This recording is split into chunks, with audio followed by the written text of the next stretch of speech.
Bonjour, bonjour à tous mes kings et mes queens. Bonjour à tous les beaux ailleurs. Bonjour à tout mon public. Voilà, aujourd'hui, je vous retrouve avec ma nouvelle vidéo où je vais vous parler des 10 astuces à connaître ou à faire avant de se lancer dans un convoi. Ou encore, comment organiser un bon convoi. Voilà. Je trouve que comment organiser un bon convoi, c'est mieux. Premier astuce. Premier astuce.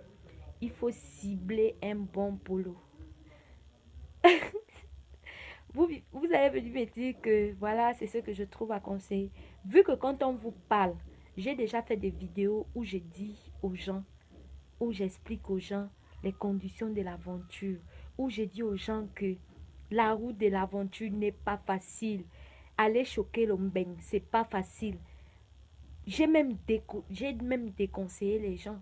Mais est-ce que ça empêche que toujours on entend, oh, il y a eu les bas 600 morts, oh, 700 personnes sont entrées, oh, ceci, cela. Non, il y a toujours les gens. Donc, c'est une route qui existe depuis et c'est toujours là. Et les gens vont toujours le faire parce que ils ne sont même pas prêts, hein. Ils ne sont pas prêts à reculer, ils sont prêts à avancer. Ils ont le sang dans l'œil. Ils ont le sang dans l'œil. Donc, moi, j'ai trouvé que comment je peux vous apporter de l'aide, vu que j'ai choqué et je connais, et j'ai aussi eu mes expériences, c'est pourquoi je partage ces expériences avec vous. C'est que les commentaires, n'hésitez pas de me laisser des commentaires. N'hésitez pas de partager la vidéo. N'hésitez pas de vous abonner. Moi, je suis là. Je vais toujours faire des vidéos. Et je vais toujours vous donner des astuces. Tant pis pour ceux qui viendront me dire quoi que ce soit. Moi, je fais ça pour mes frères africains. Parce que je vous tiens à cœur, je vous aime trop. Et je vais vous prévenir. Premier astuce.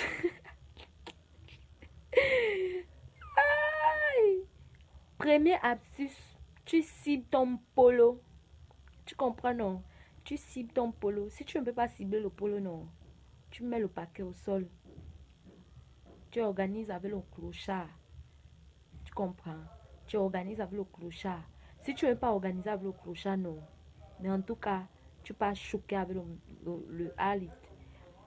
Choquer avec le halit aussi, c'est pas vraiment facile. C'est mieux d'organiser avec un clochard ou encore tu cibles ton bon polo. C'est tout. Deuxième astuce, avoir un bon zodiaque, be Intex. Parce que Intex, c'est Intex qui fabrique les bons matecos. Le mateco un peu solide, pas les sachets on vous vend là pour aller bosser avec. Après, arriver au bord de l'eau, ça se pèse. Arriver au bord de l'eau. C'est vrai que même Intex, les, les, les, les, les plantes ou bien les bois ou bien quoi que ce soit peuvent percer ça. C'est vrai. Mais le zodiaque est mieux. Le Intex est mieux. Et quand tu pars à l'eau, fais l'effort de ne pas avoir quelque chose qui peut percer le zodiaque sur toi. Que ça soit une bague, une montre, on appelle ça comment? Une boucle d'oreille, les choses un peu pointues, les jeans qui ont les boutons, les jeans qui ont les trucs, les fers quoi. Évitez tout ce qui est fer parce que les fers fait exploser le zodiaque dans l'eau. Voilà. Troisième astuce, fais toujours un effort d'avoir deux ou bons capitaines, deux ou au moins deux bons capitaines dans au moins 5 je dis. Ça dépend de combien de personnes, quel est l'effectif de votre zodiaque. Au moins deux bons capitaines qui ont déjà touché l'eau, qui ont déjà choqué. Évitez d'aller avec les capitaines qui n'ont jamais choqué l'eau. Parce que souvent d'autres viendront dire qu'ils sont des capitaines, ils ont choqué l'eau, ils ont choqué l'eau au pays, ils ont été les grands capitaines, ils ont sauvé les vies. La mer là, ce n'est pas pareil que la mer qu'on affronte ici là. Ce n'est pas pareil. Ici, c'est la Méditerranée. C'est la Méditerranée. Donc, faites très attention. Faites très attention. Allez toujours à l'eau avec 2 bons capitaines qui ont au moins choqué l'eau. Quatrième astuce, avoir toujours un bon petit téléphone. Les grands téléphones, là, les iPhones nécessitent, quand vous amenez ça à l'eau, ça boxe le polo d'abord. Ça boxe le polo et ça ne dure pas à se gâter. Dès que l'eau touche un peu là, c'est gâté. Or qu'un bon petit téléphone Samsung, les bons petits téléphones Samsung, la Nokia, Samsung, les petits là, les Nchoronko, c'est eux qui résistent dans l'eau. Et ça prend le roseux partout. Même si tu es au milieu de la mer, non, quand tu allumes seulement, c'est lancé. Avoir toujours des téléphones, les bons petits téléphones et les bonnes cartes SIM qui prennent le réseau partout. Il y a les cartes SIM qui prennent le réseau partout. Vous-même, les cartes SIM qui prennent les réseaux partout, comme par exemple Mao Télécom, Orange. Voilà les cartes SIM qui prennent nos réseaux partout. Avoir toujours une bonne carte SIM.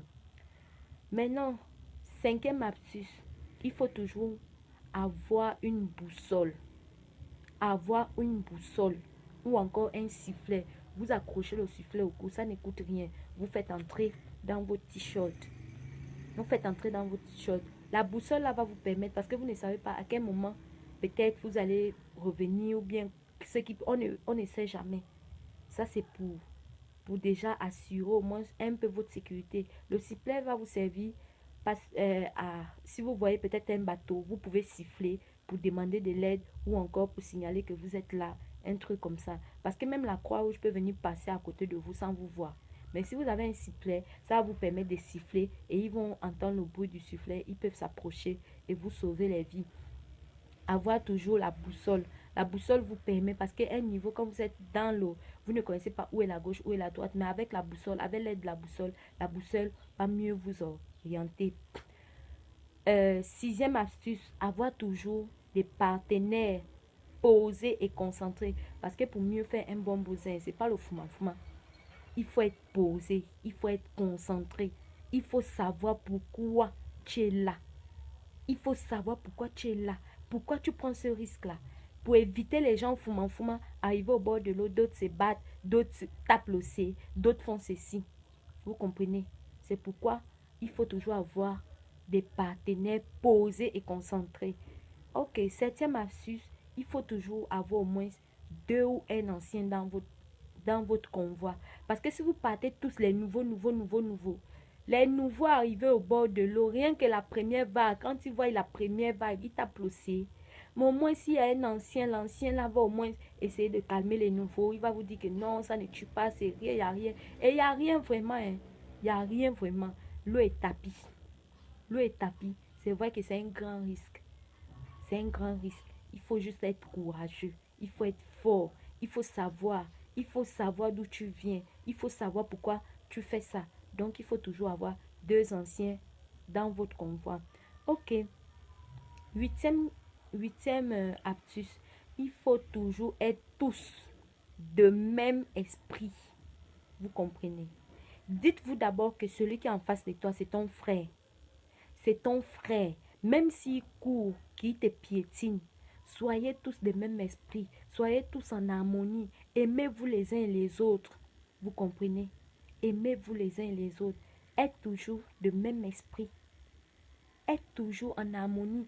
Aimez-vous les uns les autres. Vous êtes tous des Africains. Et l'Africain, c'est l'amour, la solidarité que je vous... Donc, il faut toujours être de même esprit. Il faut toujours être en harmonie. Faire les... Pardonner en tout cas. Pardonner. Vous comprenez? Même si quelqu'un te piétine, même si quelqu'un te pousse, même si tu vois que ton frère est pissé dans le zodiaque, il faut avoir un...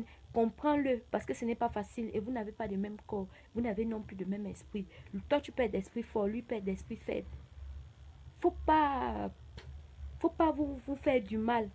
Parce que ça ne dure pas beaucoup de temps. C'est vrai que d'autres peuvent faire 2 jours, 3 jours. Mais après, ça finit. Si tu es une bonne personne, rien de mal ne va t'arriver. Donc, c'est ça. La huitième astuce. Être tous du même esprit. Maintenant, neuvième astuce.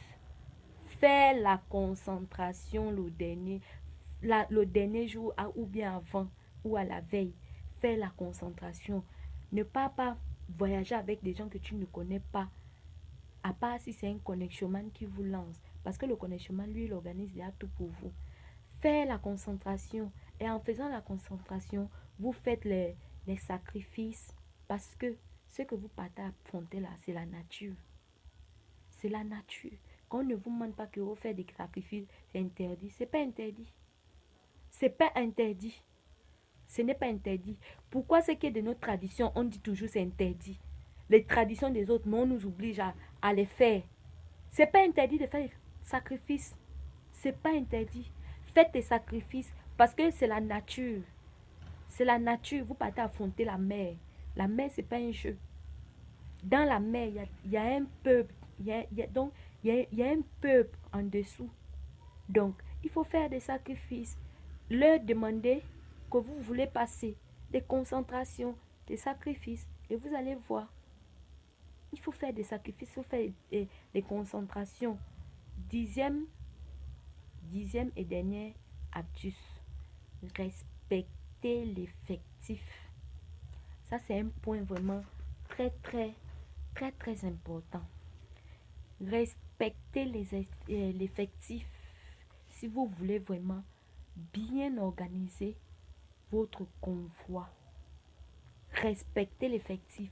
Parce que très franchement, pour être bien assis dans un zodiaque, il faut être à l'aise. Pour bien pagayer, il faut être à l'aise. Si tu n'es pas à l'aise, et quand vous n'êtes pas à l'aise, vous vous faites du mal. Les autres vont dire, pousse là-bas, tu as posé ton pied, les autres se shootent, les autres se giflent, les autres se font les choses. Parce qu'ils ne sont pas à l'aise. Or que si vous êtes assis, bien assis dans le zodiaque, vous êtes bien à l'aise dans le zodiaque, vous allez voir, ce sera facile. Parce que chacun aura l'espace pour bien pagayer. Il n'y aura pas de, toi tu es mal assis, toi tu es assis comme ça. Respectez toujours l'effectif. Si on a dit 11 personnes, mettez 11 personnes. Mettez 11 personnes. Si c'est 10 personnes, mettez 10 personnes. Si c'est 8 personnes, mettez 10 personnes. Arrêtez de mettre 10 personnes à la place de à la place de 8 personnes. Arrêtez de mettre 20 personnes à la place de 9 personnes. Parce que c'est ça. Parce que quand vous arrivez dans l'eau là, quand vous n'êtes pas à l'aise, on voit les autres qui jettent les autres dans l'eau, les autres qui se font du mal, les autres qui s'insultent parce que vous n'êtes pas à l'aise. Respectez toujours l'effectif de votre matéco. Donc, c'était un peu ça. Voilà, je vous ai montré les 10 astuces pour mieux organiser un convoi de ramé-ramé et pour mieux être à l'aise en allant Boza. Que Dieu vous accorde tous le Boza. Que Dieu vous accorde vraiment ce que vos cœurs désirent. Je vais vous dire à plus. N'hésitez pas de vous abonner à ma chaîne. N'hésitez pas de partager la vidéo. N'hésitez pas de liker ma vidéo. Laissez-moi des commentaires si vous avez aimé ma vidéo. N'hésitez pas de me laisser des commentaires. Laissez-moi des commentaires. Je vous aime tous. Je vous aime. Les beaux ailleurs. À plus.